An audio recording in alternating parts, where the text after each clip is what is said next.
Good morning, my friends. Today is Monday, January 10th, and there is a story that is in the Gospel of Matthew. It also shows up in a couple of the other Gospels.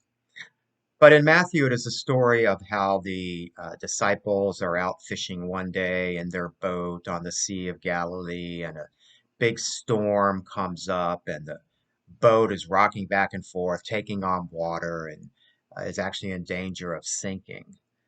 And during this storm, they see Jesus come walking on the water toward them. And Peter decides to get out of the boat and try walking on water toward Jesus. And he starts to.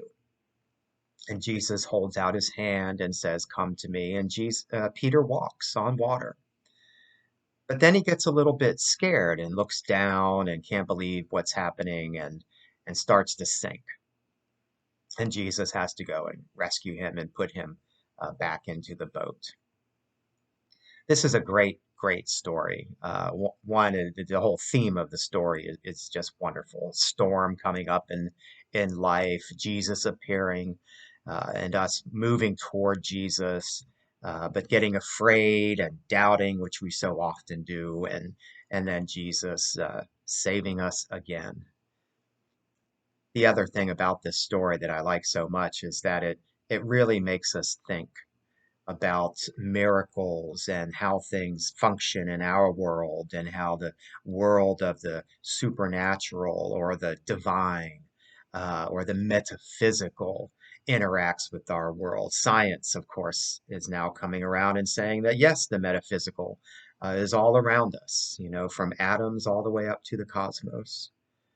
And this can enhance our understanding of who Jesus is in our lives. Yesterday we were talking at church about how Jesus was just an ordinary man in so many ways, an ordinary human being, which is a basis of our understanding of our faith, that Jesus was both fully divine and fully human.